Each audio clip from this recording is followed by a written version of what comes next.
نحمدہ ونصلی ونسلم علی رسولہ الکریم اما بعد فاعوذ باللہ من الشیطان الرجیم بسم اللہ الرحمن الرحیم حکیم الامت فقیہ ملت امام اعظم پیشوائے راہ شریعت امام اعظم ناظرین کرام، اس وقت ہم سیدنا امام اعظم ابو حنیفہ رضی اللہ تعالیٰ عنہ کے مدار پر انوار پر اپنے قافلے کے ساتھ بحمدہ تعالیٰ موجود ہیں، اور یہ وہ مجرب آستانہ اور مزار شریف ہے کہ جس کے بارے میں حضرت امام شافعی فرماتے ہیں، میں جب بھی کسی مشکل میں پھنسا تو یہاں اگر میں نے دوگانہ نماز نفل ادا کی اور رب کی بارگاہ میں دعا کی تو اللہ تعالیٰ نے مجھے اس مشکل سے نکال دیا۔ آئیے امام اعظم کے مزار پر انوار کی آپ کو زیارت کراتے ہیں کہ جہاں پر حضرت امام شافعی علیہ الرحمہ جیسے مجرب لوگوں کی بھی دعائیں مستجاب ہوتی ہیں اور ان کی مشکلات حل ہوتی ہیں۔ حضرت سیدنا امام اعظم ابو حنیفہ رضی اللہ تعالیٰ عنہ کا یہ مزار شریف آپ احباب ملاحظہ فرمائیں گے۔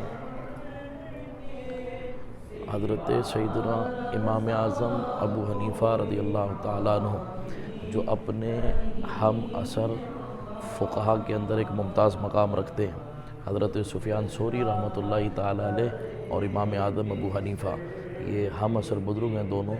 اور اپنے ہم عصر معاصرین میں امام اعظم ابو حنیفہ کے علم، فہم، ادراک، بصیرت، بصارت کا بھی مد مقابل کوئی نہیں تھا۔ حضرت سیدنا امام اعظم ابو حنیفہ رضی اللہ تعالیٰ عنہ یہ علم کے اندر اپنی مثال آپ رکھتے اور بارگاہ رسالت مآب صلی اللہ علیہ وسلم میں انتہائی مقبول ترین شخصیت ہے۔ حضرت امام اعظم ابو حنیفہ رضی اللہ تعالیٰ عنہ کی بابت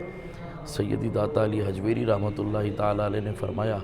کہ میں نے خواب میں دیکھا حضرت سیدنا بلال حبشی رضی اللہ تعالیٰ عنہ کے مزار پر انوار پر کہ حضور سید عالم جان کائنات کی آغوش کے اندر ایک بچہ کہ جو بہت ہی بزرگی کے ساتھ سفید ریش جو ہے وہ موجود ہے آپ کی گود میں، تو میں نے دریافت کیا کہ یا رسول اللہ یہ آپ کے قرب میں اتنا مقرب بندہ کون ہے؟ تو آپ علیہ الصلوۃ والتسلیم نے ارشاد فرمایا کہ یہ میری امت کے امام اعظم ابو حنیفہ ہے۔ تو جو بارگاہ رسالت مآب صلی اللہ علیہ وسلم میں اتنا قرب رکھتے ہوں اور اتنے مجرب ہوں، وہ حضرت امام اعظم ابو حنیفہ رضی اللہ تعالی عنہ کی شخصیت ہے۔ حضرت سیدنا امام اعظم ابو حنیفہ علم کے اندر بھی اپنی نظیر اور مثال نہیں رکھتے۔ حضرت امام اعظم ابو حنیفہ کی بارگاہ میں ایک شخص آ کر سوال کرتا ہے کہ حضور میں اپنی اہلیہ کو یہ کہہ چکا ہوں کہ میں تم سے اس وقت تک بات نہیں کروں گا جب تک کہ تم مجھ سے بات نہیں کرو گی،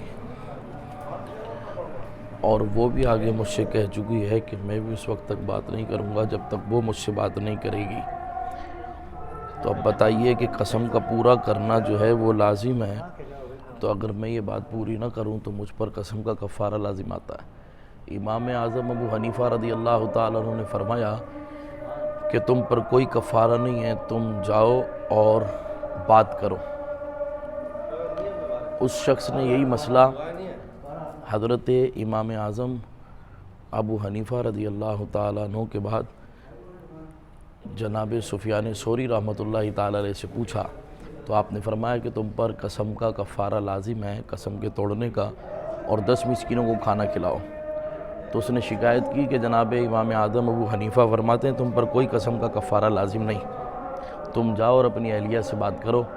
تو امام اعظم ابو حنیفہ رضی اللہ تعالیٰ عنہ کے پاس جب سفیان ثوری رحمۃ اللہ علیہ گئے اور آپ نے مسئلہ بتایا، تو جب بھی امام اعظم نے یہی فرمایا کہ اس پر کوئی قسم کا کفارہ نہیں ہے۔ تو امام اعظم ابو حنیفہ نے پوچھا سفیان ثوری رحمۃ اللہ علیہ سے کہ بتائیے صورت مسئلہ کیا ہے؟ اس نے کہا کہ ایک شخص نے اپنی اہلیہ کو کہا میں تم سے اس وقت تک بات نہیں کروں گا جب تک کہ